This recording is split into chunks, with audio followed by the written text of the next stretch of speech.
Bom dia, meus amados. Hoje é sábado, 26 de abril de 2025. Está havendo uma solicitação bastante elevada de questionamentos, de perguntas, de respostas. Então aqui nós vamos colocar hoje, embora seja um sábado, comumente eu coloco um tema diferente, mas é preciso responder a essas perguntas porque são também de interesse de todos vocês, obviamente. Eu não colocaria aqui um áudio, um vídeo, somente para atender uma pessoa, num assunto que poderia ser apenas teoricamente particular. Procuramos aqui sempre trazer as mensagens que vão trazer também orientações para todos vocês que acompanham este canal. Hoje nós vamos trazer 3 assuntos. O primeiro é uma questão trazida pela Silvia Nicola: como se colocar como filho de Deus. Muitos de vocês, eu diria de nós, porque eu também estou incluído no grupo, aprendemos lá no começo, alguns anos atrás, quando a gente era jovem, nossos pais levavam os seus filhos para as igrejas. Dificilmente tinha uma família que poderia se dizer que era completamente ateu, sem uma religião qualquer. Hoje não é tão assim, porque tem muitas pessoas que realmente não se interessam por nenhuma religião, inclusive pais e famílias inteiras. Não vem ao caso porque as crenças, elas sempre foram muito limitantes, e hoje eu diria que a igreja, o templo sagrado, está dentro de nós, está na nossa consciência. Então seguir uma religião A, B, C ou D não significa nada se a pessoa não tem um pouquinho de discernimento do que é um templo sagrado, do que é seguir um ensinamento dentro da religiosidade. Porque ter religião, pertencer a uma religião e não ter religiosidade, eu diria que é um tempo perdido.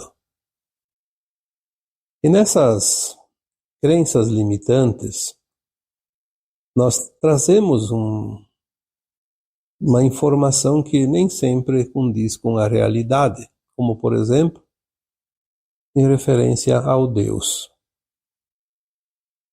Aprendemos que Deus era uma entidade que tudo via, que tudo controlava, e que ai daquele que pisasse uma vírgula fora do caminho. O Deus se manifestaria como um julgador, um opressor, que viria para nos condenar. Tanto que, tempo de criança, se nós não fôssemos à missa todos os domingos, cometeríamos um pecado. Tinha que confessar com o padre que tinha falhado um domingo e não ter ido à missa. Ter um pensamento que não seja correto, que não seja decente, era um pecado grave. Imagina uma ação. Se o pensamento já era grave, a intenção de executar aquele pensamento e a ação quando executa aquela intenção, então era o inferno na certa. O Deus julgaria definitivamente ao final desta vida, quando a pessoa ia para o cemitério, seu corpo. Não se sabia que ali tinha uma alma que sobreviveria à morte do corpo físico. Então nos era prometido o céu ou o inferno eternamente, para sempre. Isso nos trouxe certos traumas e muitos medos. Muitas pessoas deixaram de viver a alegria da vida. Não vamos aqui dizer que concordamos com certas liberdades, mas a vida com alegria é viver na plenitude a vida. Experienciar aquilo que nós precisamos experienciar, aprender as lições. Porque um erro não é uma condenação. Um erro é sempre um aprendizado. Quando nós começamos a entender que somos almas experienciando um mundo de provas e expiações, nas polaridades de luz e sombra, aprendendo tudo que uma consciência possa realmente criar, seja na luz, seja na sombra, seja no bem, seja no mal, nós começamos a mudar também os conceitos da vida, do certo e do errado, e também daquilo que é pecado e que não é pecado, porque não existe, na verdade, um pecado, porque não há quem julgue. O único meio de ser julgado é a nossa própria consciência trazer para a realidade da vida aquilo que é determinante dali em diante. A experiência foi ética ou não foi ética? A ética é a baliza que diz aquilo que é o correto, que não é correto, aquilo que a consciência vai aceitar e depois aquilo que ela não vai aceitar também. E que não existe esse Deus julgador. Aliás, hoje nós já temos condições de compreender um pouco mais e chegamos à conclusão de que Deus, como nós aprendemos, não é correto. Não existe esse Deus personagem. Existe sim uma consciência suprema, criadora de tudo o que existe no cosmos infinito, que nós chamamos também de fonte criadora, ou então o Deus que ele representa, o Deus, de todos os eus juntos, porque essa consciência maior, que poderíamos então aqui designar como Deus, é uma consciência que emana átomos, sementes, centelhas divinas, espíritos, almas, superalmas, e que nessas divisões de consciências se transforma inclusive em fractais, que é a condição do ser humano encarnado na Terra. A alma encarnada na Terra é um fractal de alma, nem alma inteira é, porque é uma consciência.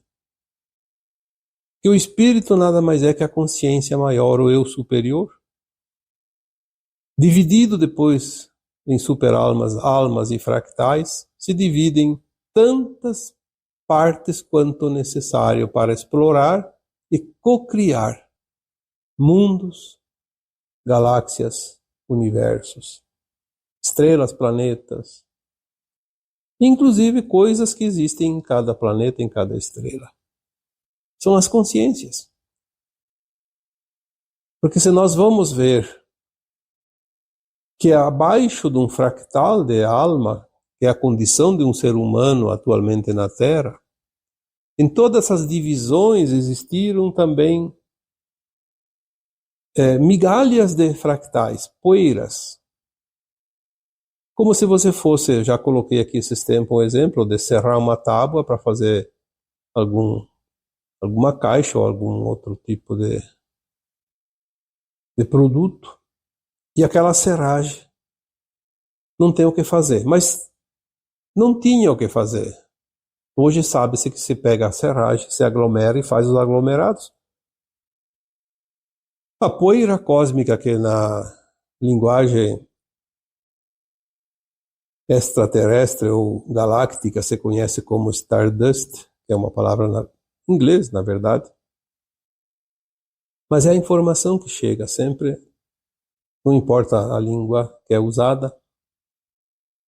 O Stardust é uma poeira cósmica e ela também tem consciência, mais limitada ainda do que um fractal. Não pode fazer a experiência de um humano, por exemplo.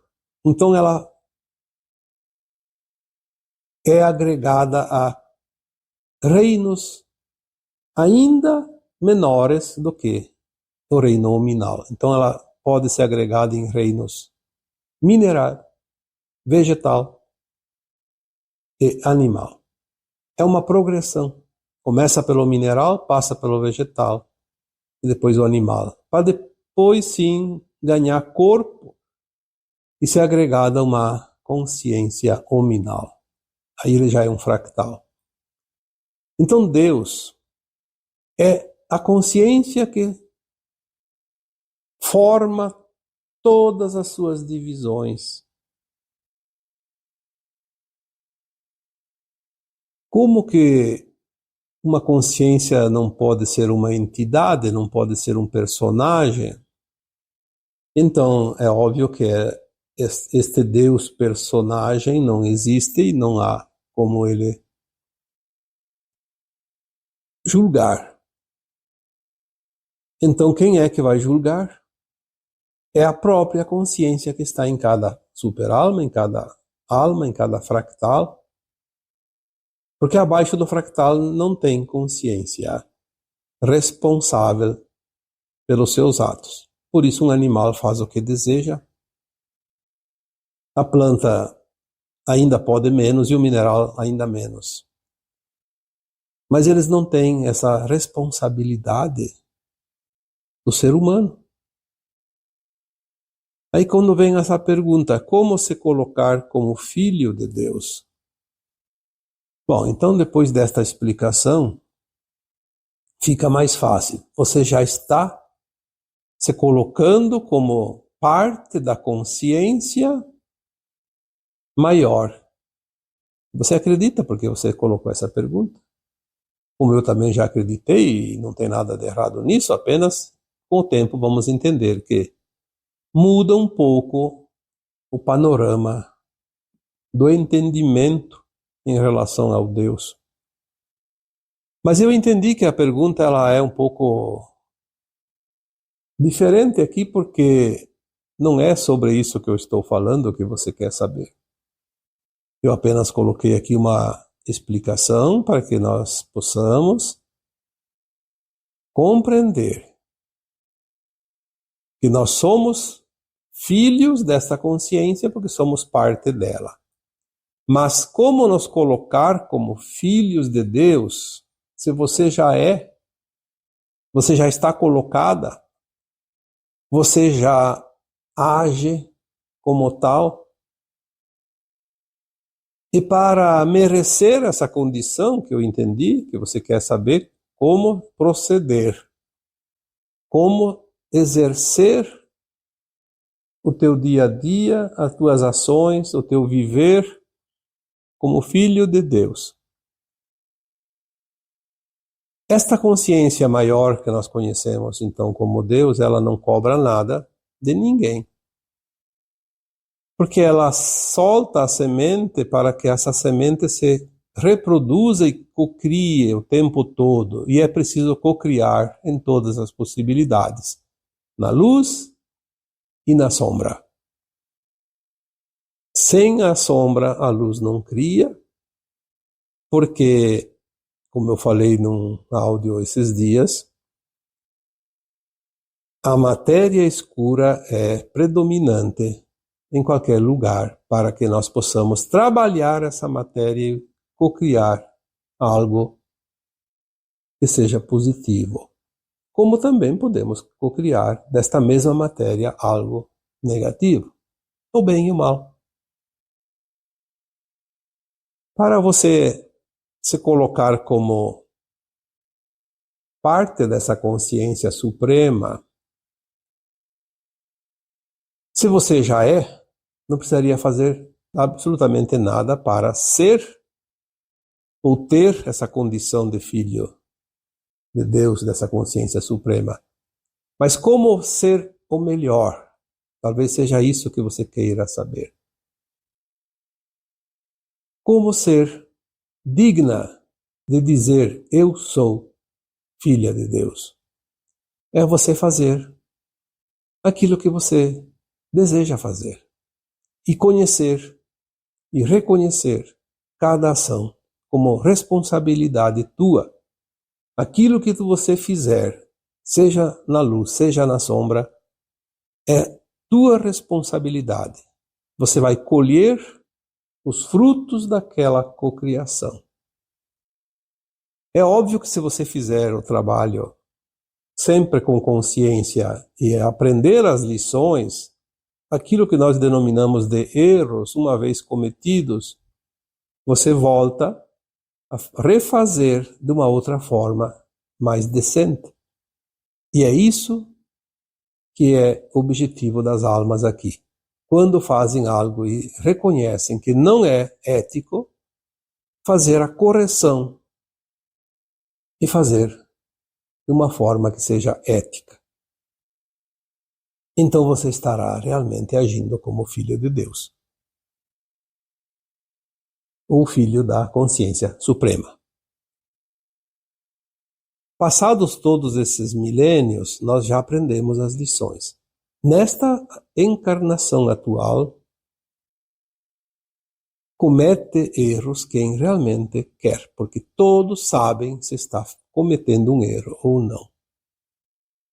A não ser em casos excepcionais onde a pessoa, o ser humano, a alma encarnada, realmente não tem consciência do que está fazendo, como os esquizofrênicos, os que têm problemas neurais, como doenças psíquicas, eles não têm a responsabilidade porque o seu cérebro não está fazendo o seu trabalho real, porque ele está fora daquela consciência. Ele realmente não tem consciência do que está fazendo.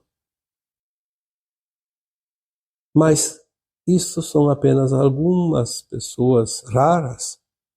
A maioria, eu diria que mais de 99,5%, sabe o que está fazendo, tem consciência do que está fazendo, mas faz aquilo que não é ético porque traz vantagens pessoais.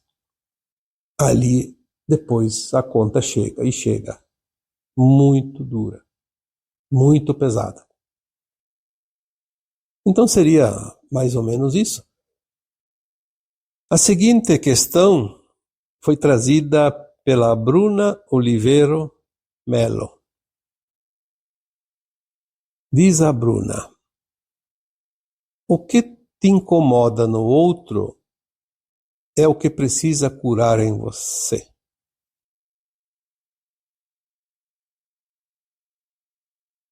Bom, ela pede como proceder, como entender isso. Como assim? O que te incomoda no outro é o que você precisa curar em você. Nós falamos muitas vezes do espelhamento.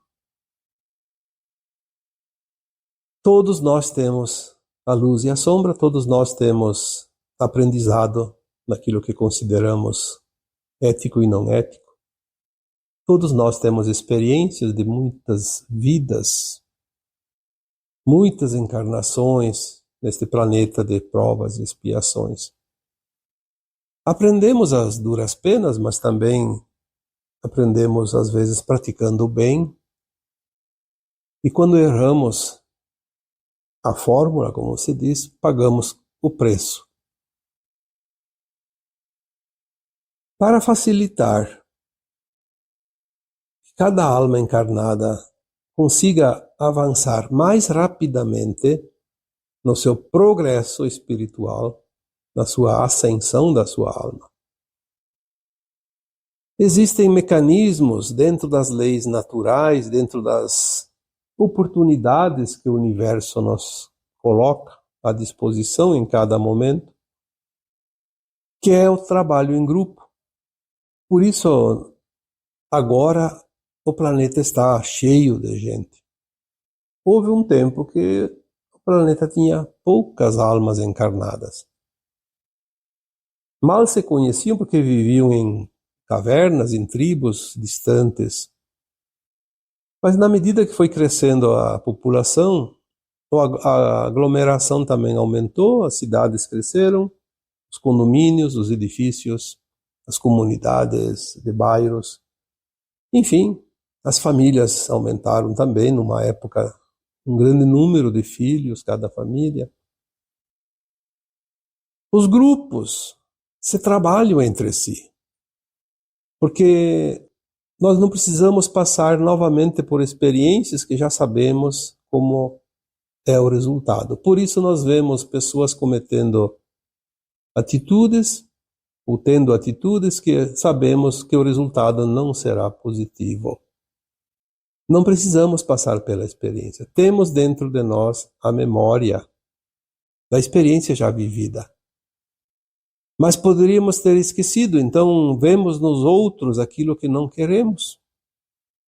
Aquilo que não queremos para nós, não queremos fazer, porque sabemos que não é correto, não é ético. Por isso que incomoda ver o outro fazendo algo. Atitudes no outro que me incomoda é porque aquilo ainda não está bem curado em mim. Pode ser um trauma de quando foi pago o resgate, a expiação. Porque se eu fiz um erro, cometi um erro que causou dor e sofrimento para algo ou alguém, em algum momento, nesta vida ou em vidas passadas, depois vem a conta. E quando vem a conta, vem a dor. E a dor pode ter sido tão grande que causou um trauma. E quando vemos alguém cometendo erros, podemos ter essa lembrança, essa memória. E aquilo nos incomoda, porque traz a lembrança de uma dor.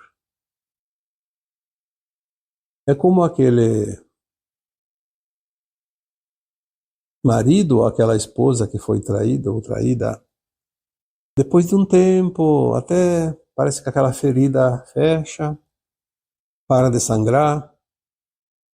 Mas quando alguém lembra, diz, você lembra daquela vez que o teu marido te traiu, ou a tua esposa te traiu? A dor volta.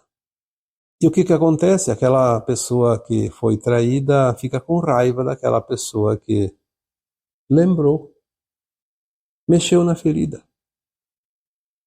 Então, quando alguém faz algo que nos incomoda, é uma ferida dentro de nós que ainda sangra. Temos ainda uma lembrança, uma memória de algo que não gostamos de lembrar. Ainda dói. E não sabemos, não temos a lembrança da vida passada, mas incomoda. É por isso que nós vemos pessoas fazendo algo e nos incomodamos tanto. Por isso, então, o que te incomoda no outro é o que precisa curar em você. Nós não conseguimos ver o nosso rosto, por exemplo, sem a ajuda de um espelho. Nós podemos não estar vendo algo dentro de nós sem que um outro nos mostre aquela faceta interna. Curar em nós aquilo que vemos no outro é o curativo da ferida ainda exposta. Às vezes, tem hábitos que nós cometemos no dia a dia que são falhas. Nós reconhecemos a falha. E não aceitamos porque aquilo lá nos traz uma sensação desagradável. Vamos supor que eu tenha inveja de algo ou de alguém e eu não gosto de sentir inveja. Eu reconheço isso em mim, então eu não gosto. Mas eu não falo para ninguém, porque isso me deixa envergonhado, me deixa triste também, porque é uma falha. Ninguém gosta de ter falhas. Aí eu me deparo com uma pessoa invejosa e eu reconheço nela a inveja que ela tem porque ela está em mim. E eu não gosto daquela atitude daquela pessoa, porque ela me lembra aquilo que eu não gosto em mim. Então é sempre a mesma sequência. O outro me mostra uma situação que eu não quero reconhecer, ou que eu sinto dor ainda em mim, porque é uma ferida mal curada. Esta é a razão do porquê tanto nos incomodamos em ver no outro aquilo que eu preciso curar em mim. E por último, eu trago aqui então mais uma situação. A pessoa anonimamente pediu e eu não posso citar o nome dela. Diz apenas o seguinte, a questão. Fale sobre a traição no casamento. Estou passando por uma situação idêntica e eu quero entender. Bom, traição não precisa ser só no casamento. Existe traição de sócios, traição de amizade, traição em família, entre irmãos, de pais para filhos, filhos para pais. Existe a traição entre pessoas que mal se conhecem. Porque quando alguém deposita uma confiança em alguém e esse outro alguém não corresponde a essa confiança, é uma traição. Mesmo que não tenha uma gravidade tão grande. Porque é uma quebra de confiança.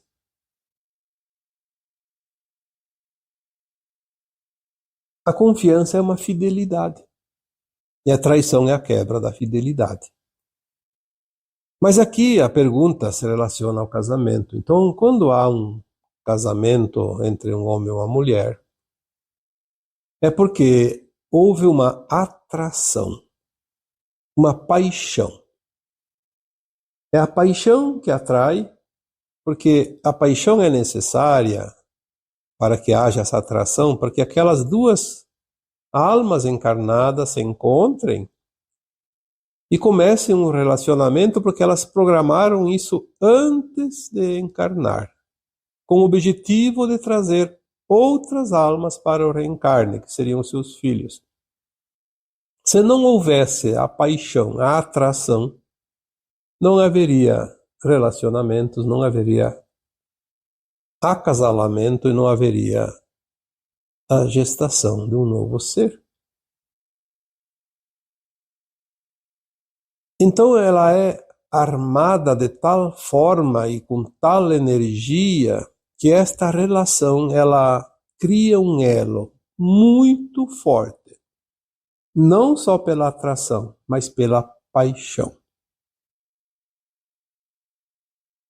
As paixões, quando não controladas, elas se transformam em possessão. A posse. Ah, você é minha para sempre, ou então você é meu para sempre. Às vezes as pessoas fazem de fato um pacto. Te amarei para sempre. Porque no começo tudo parece eterno, de tão bom, tem que durar para sempre. E nem sempre é assim. Quando chega um momento que a razão daquela paixão não existe mais. Por uma razão qualquer, que não vem ao caso, uma das partes já não tem mais aquela atração tão ativa como no começo. E como a energia, a lei da atração, a energia sexual principalmente, são energias potentes, muito fortes, porque são energias co-criadoras. E essa energia, ela está solta, como se diz. E se ela não é direcionada para o seu cônjuge, como deveria ser, ela vai acabar indo para algum lugar. Provavelmente para outra pessoa. Nesse caso, do sexo oposto. E seria uma outra, no caso, se é homem, uma outra mulher que não a sua esposa. Ou vice-versa, quando é da mulher com o marido. Para outro homem, não com o marido. E essa energia cria uma nova atração, como se fosse um novo foco energético. E quando há energia, essa energia precisa de ser direcionada. A energia não some por si só. Se a energia está comigo ou está com você, se está comigo, eu tenho que direcionar para alguém. Se está com você, você vai ter que direcionar para alguém. A energia não fica parada, ela vai se movimentar. Energia parada vira doença, porque ela se acumula, começa a incomodar. A energia precisa ser canalizada, mas tem que ter cuidado para canalizar na direção que não cause dor e sofrimento. Aí a pessoa diz assim, mas sim, eu estou com energia sexual tão grande, eu não posso mais direcionar para minha esposa, porque eu não tenho mais atração por ela, não me sinto bem. Então eu tenho que canalizar com outra mulher, ter sexo com outra mulher, então, para canalizar essa energia? A resposta é bem simples, mais simples do que você possa imaginar. Esta é apenas uma possibilidade, talvez a pior das possibilidades, porque vai causar problemas para a tua esposa. Ela vai considerar uma traição. Então, o que fazer com essa energia? Se ela é uma energia criadora, energia sexual é uma energia criadora. Ali que está o grande segredo. Todos nós podemos canalizar a energia sexual não utilizada em relações sexuais para co-criar qualquer coisa. Pode fazer a caridade, pode fazer poesia, pode fazer música, pode fazer qualquer coisa, inclusive curas. A energia sexual bem canalizada, ela tem um poder curador muito grande. E assim é todas as energias, não é só sexual. Se eu tenho um dom, por exemplo, como muitas pessoas têm um dom mediúnico. Quantas pessoas têm canal mediúnico maravilhoso? É uma energia que precisa ser canalizada da forma e do jeito que um médium trabalha, servindo, de certa forma, outras pessoas, e inclusive seres desencarnados, porque o médium é um medianeiro entre dois planos, o encarnado e o desencarnado, o mundo físico da matéria da Terra e o mundo astral. Aqui poderíamos dizer a terceira e a quarta dimensão e outras dimensões também. Se essa energia não for canalizada, o que acontece? O médium não consegue canalizar porque ele não quer, ele não aceita a mediunidade, então ele não canaliza essa energia para alguma coisa útil. ele começa a ter problemas de saúde. A energia acumulada é como água parada. Não tem uso, ela vai estagnar e vai começar a ter energia negativa. Ela se deteriora. A traição no casamento, segundo a pergunta aqui, é uma situação dolorosa quando nós não aceitamos que o outro está passando por uma experiência. Ele causou dor, porque a traição é uma dor, mas é uma experiência que ele precisava passar. Se ele já sabia, ele está repetindo. Como é repetir? Vai dobrar a conta. Ele quer saber como que é, a alma dele quer experienciar, como é dobrar a aposta. Se ele gastava R$100 e não ganhava nada, ele gastou 200 e não vai ganhar nada, quer dizer, prejuízo dobrado. Então ele vai ter um prejuízo dobrado. Se ele já sabia que trair, depois ele tinha que pagar a conta, agora, sabendo disso, a conta vai dobrar. O karma vai dobrar. Então, quando alguém trai, o traído tem que olhar para o traidor e dizer assim: puxa vida, eu estou sofrendo, mas ele vai pagar uma conta muito grande. Aí a raiva fica pequena, porque o outro vai sofrer muito mais quando vier a conta. E mais ainda, o traído deve pensar: ninguém passa aquilo que não precisa passar. Se eu fui traído ou traída agora é porque numa vida passada eu cometi a traição, o adultério no caso. Eu nem sei, não lembro das vidas passadas, mas a minha alma antes de encarnar pediu para ser traída nessa vida para quitar aquela conta. Então eu paguei a conta. Tá duro, tá doendo, mas o outro ainda vai ter que pagar. Quando nós entendemos esse jogo, a dor fica menor. Claro que não vai eliminar a dor, porque a dor está ali. Mas vai diminuir porque nós vamos sentir pelo outro compaixão, ao invés de raiva. Porque a raiva é um veneno que mata aquele que sente e não aquele que provocou a raiva. É um problema isso. Vai causar problemas físicos, dependendo do grau e do tempo, até problemas mais sérios, como doenças mais sérias. Então é importante se compreender. E tem mais. Ninguém nasce acorrentado a alguém. Quando há um casamento, nós somos ensinados que tem que pôr aliança. Alianças são elos de ligação. Ninguém pode quebrar esse elo. Quem que inventou isso? As normas dos humanos por interesses, mas eu já recebi várias vezes orientações da equipe espiritual dizendo assim: isso aí são conceitos humanos. Na espiritualidade, o que existe é responsabilidade, não obrigatoriedade. É formar uma família amorosa, ordeira, harmoniosa, respeite as regras. Cuide para não causar dor para alguém. Quando causa dor para alguém, está criando uma divisão entre a família. Seja homem ou mulher, seja também pais e filhos.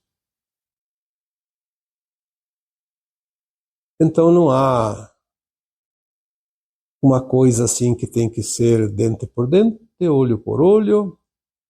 Traiu, vai ser odiado para outra parte por resto da vida. Não vai funcionar. Esse tipo de coisa, não. Se o outro não quer ficar comigo, é porque eu tenho que passar por isso. Meu marido é obrigado a ficar para sempre. Mas se ele não está feliz com a esposa, qual é o direito que a esposa tem de que o marido fique até o final da vida com ela? Se um não está feliz e se obriga a ficar no relacionamento, logo, logo serão dois infelizes. Porque eu não acredito que um cônjuge possa ser feliz quando ele não quer a separação do outro, que não quer mais ficar no casamento. Que felicidade é essa? Como se fosse poder comprar o amor da outra pessoa. Não há como. É um sentimento. O outro está ficando por obrigação. Só porque eu não deixo ele sair, não dou paz, então ele fica no casamento. Mas até quando dura essa pseudo-alegria, felicidade? Será que daqui a pouco essa outra parte que obriga o outro a ficar consigo vai ter paz também? Vai se sentir bem sabendo que o outro está por obrigação? É óbvio que a traição não é legal. O melhor seria assim, quando um cônjuge não tem mais atração pelo outro e a convivência fica pesada, abra o jogo, diz, olha, eu estou infeliz. Eu acho que o melhor é cada um viver a sua vida. Se eu ficar contigo, eu também não vou ser feliz, mas daqui a pouco você também não vai ser feliz. Eu não posso compartilhar nada porque eu não tenho essa vontade mais, isso aí já não me faz bem. Nós não podemos ficar amarrados numa árvore. É preciso que a vida siga. Há outras possibilidades, paciência. Vai fazer o quê? Às vezes o homem e a mulher se encontram só para gerar um filho, ou dois ou três filhos, que combinaram antes de nascer, antes de reencarnar. Quando completou a missão, nada mais segura eles. Por isso que às vezes eu conheço casos que a mulher engravidou, o marido sumiu. E depois foi se juntar com outra mulher que já tinha filho, em vez de cuidar os dele, foi cuidar os filhos da outra. Por quê? Porque é o plano de alma. Nós não sabemos o que está por trás do plano de alma dos outros. Aliás, não sabemos, às vezes, nem o que está no nosso plano. Temos noção, sim, porque o presente reflete o passado, mas não há como dizer que há uma regra para todo mundo. Então a traição no casamento tem que ser compreendida. Não adianta querer aceitar sem compreender, não vai conseguir. Com o tempo a dor vai diminuindo, porque é uma ferida que cicatriza, mas você compreende, olha, é uma semana de sofrimento, no máximo. Que, aliás, poderia ser apenas um dia. O tempo de compreender. Mas vamos dar uma semana. Compreender para aceitar. Compreender e aceitar e soltar. Como tudo. Quantas vezes foi falado isso? Tá bem? Então agora eu vos deixo com o meu abraço de luz em cada um de vocês. Namastê.